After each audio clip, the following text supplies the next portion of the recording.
to part 4 of the How to Become a Category Leader series with Luca, our head of strategy from Tailify. We're now getting into the third and final stage, which is the prosper phase. Could you tell us a little bit about this final step? Yeah, of course. So this is obviously, like the last stage, and I don't like to kind of think of it as a stage, because if you think back to this rolling snowball, you basically want to think that, this ball gets bigger and bigger every time. There's no like, let's get this ball this big and then we're done. It basically is continuously going at it, because obviously if you think that your brand is a snowball, there's a lot of other snowballs going down the same slope. You want to make sure that you keep going down and you keep growing at a faster rate than the other snowballs, basically. But basically, once you're the biggest snowball, that's when you prosper in the mountains. And in order to achieve this status of category leader and, really dominating that segment or your niche, what you really need to do as a brand is build this ambassador community.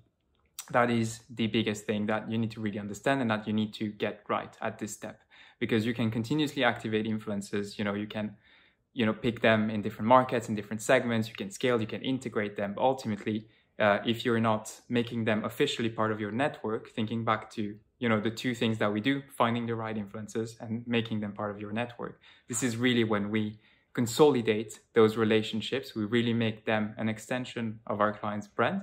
And this is where they actually realize that full potential of it. And there's an interesting analogy, which has always been one of my favorite. I'm also a big Harry Potter fan, so obviously it speaks to me. But it is basically a research that has shown that 92% of conversations about Harry Potter online are held by 43 people. So now, if you think about this, as Warner Bros., wouldn't you basically want to have these 43 people as part of your network? Because I feel like that obviously would make you then a category leader whenever you release a new movie or a new attraction at the Warner Bros. Studios. If those 43 people talk about it, you make sure that 92% of the conversations will be about that, and you'll make sure to reach that audience at scale. But what you also don't want is for them to go to Universal or any other big group, because if they have influence over, I don't know, the film industry, you obviously don't want them to talk about other movies. You want them to talk about Harry Potter. But yeah, so basically, how do you find these 43 people is a very exciting question, which I hope you're asking yourself now watching this. And basically, there are multiple ways that you can do it, but the way that you do it systematically and making sure that, you're minimizing risk, because you don't want to make any influencer your ambassador. You want to make the ones that, are performing highly as part of your program so far. So the ones who have actually, they have proven that they have influence over their target audience. And you also want them to be authentic, advocates and fans of your brand, which means they need to be organic users of your product or your service.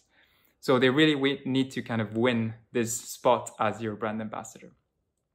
And then what you want to do is that, let's say you've, activated and built your program up till this phase.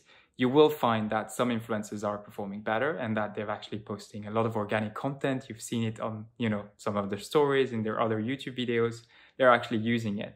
And that's when, it starts sticking that these guys can be your brand ambassadors. So what you want to do at this step, and that is where, again, our data team is really specialized in, is finding what are the common patterns amongst all of these ambassadors.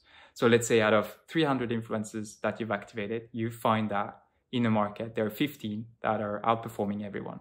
So you start trying to dig into the data and finding out what is common amongst these 15 and how can I then deploy that AI tool to troll the web and find some more. Because if you can do that, then you will make sure to, basically build relationships with all the ambassadors in your network. So obviously this takes time and it's quite a lengthy process, which you need to do across every segment and across every market, but it is a very critical one. And we like to adopt this cold-headed, warm-hearted approach because that's kind of our core values as a Scandi company. So we really combine the data-driven approach, but we also need to have a lot of warm heart in building and managing those relationships with the ambassadors on behalf of our clients. So I know a little while ago you made a really good document that goes into more detail about how to build those brand ambassador programs. So we will also include that in the course for you guys to take a look at. It's a real in-depth breakdown of how to best create those brand ambassador programs. So do check that out. And then once you've made that kind of pool of ambassadors, which you can continuously refine and improve upon each time you work with them, what do you actually do with them? Yeah, and that's a good question because you don't just want these ambassadors, and you need to be, again, quite systematic about how you approach this. So basically what you want to do is sustain the relationships with them, because if they are the highest performing influencers for you and they are authentic advocates of your brands, you really need to become friends with them, to put it simply.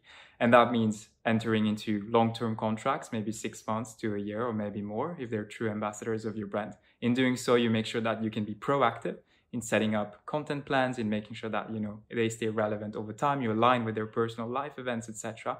But you also prevent them from going to competitors, which is also obviously, as a marketer and as a brand, a critical part of it. But we've broken it down into 3 ways that you can do this. And the first one is basically embed these influencers and these ambassadors into your brand. And as I said, this means setting up these unique content plans, renewing the messaging, aligning with seasonality, aligning with their personal event. So if you think about their story coming this way, you have your brand story, you need to find a way that, this aligns and becomes like a nice little synergy and a mutually beneficial relationship, basically. The second thing that you can do, and one that I know our team in strategy is really excited about, is that these ambassadors are a great way to innovate. So if you have them, at hand, ready in your pool to be activated, you can really tap into trends, into culture, you can tap into movement, you can use them for good as well. So, let's say something like the Black Lives Matter movement. If you have those ambassadors who are trustworthy and a true extension, you can really leverage that trust and that authenticity to maybe, help you communicate what you're doing to support that movement. So as other form of marketing cannot be perceived as authentic. Whereas if you have that synergy with those ambassadors, they're perfectly suited to do that.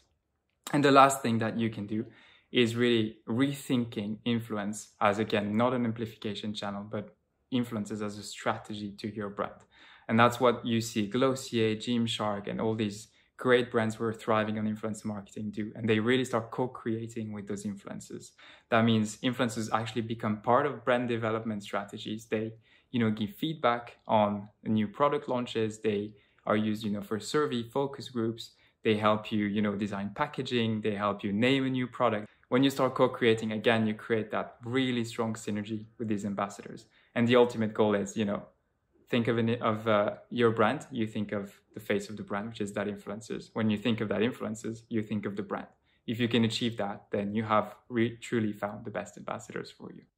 This sounds like probably the most challenging and time-consuming step. So why is it important that brands get this step right? If you think back, let's circle back to the very beginning of this course. We talked about a network. So these ambassadors will basically be the nodes in that very complex and dense network, which will have the most connections, but also the best quality of connections to their audience. So if you think that every influencer is a node and they're connected to hundreds of thousands of other nodes, which are their followers, if you just look at attention, you will look at which ones are the nodes that have the most connection. And that's very limiting because you will only look at quality, not quantity. Whereas by combining data and psychology and really, optimizing, digging deep into the content every step of the way, you start understanding which ones of these influences have obviously a lot of connection, but also have these connections be really, really strong with their audience and trustworthy, which means whenever you then, spread a new message in the network through these influencers, it just spreads very quickly. So in that sense, these ambassadors become really instrumental at making sure that as a brand, you become central in that network and you basically become a category leader. And that's why this step is so important. And that's why you can't rush it. Because if you go too quickly, you'll create ambassadors out of nodes which haven't proven to be successful and haven't proven to have that influence, which means you'll spend a lot of money. It will be a high risk exercise and you have no real chance to become then central in that network. Amazing. And then to just cap off the end of this 4-part series, what's your advice? What's your final piece of advice for people to do this effectively, successfully, to become category leaders? So I guess just to circle back to all parts is obviously make sure that you set up good foundations. And that's what we do with the calibration phase. Make sure you have a clear understanding of your brand, your industry, the influencers that you want to work with, and how much you need to invest. That's a very big thing as well. Then make sure that you have in-house or either through an agency the capabilities to collect and analyze this data, and you have the support of technology to help you replicate the success, because then you activate, you learn, and then you can replicate. And that is a crucial part. If you can't do that, you won't be able to scale. You'll just activate, and it will stay flat. And at the end of the day, make sure that, as we do at Tailify, you approach everything with a cold head and a warm heart, because influencers are people. So don't think of them as just a pure acquisition tool or as a pure awareness tool. Think of them as people who are going to validate and relay your brand message to their audience. So make sure that you're systematic, but also have a very warm heart in building relationships with them. Amazing. Thank you so much, Luca. This has been How to Become a Category Leader with Luca, our Head of Strategy at Tailify. Please do check out the rest of our videos on Influence Hub. They're going to be all posted below. And thank you so much for joining us. Thank you, Esme. It's been a pleasure. The influence economy is the future of the economy, and it's already here. As William Gibson said, it's just not widely distributed. And the signs that are already here, is primarily that we're seeing CPAs, cost per acquisitions, rise across most other channels. And this is the main reason why brands come to us. It used to be super cheap and profitable to acquire customers on Google through AdWords or Facebook through their ad platforms. And somehow that's not the case anymore. Now, the answer to that question hides the secrets to what is really the nature of and what's driving the influence economy.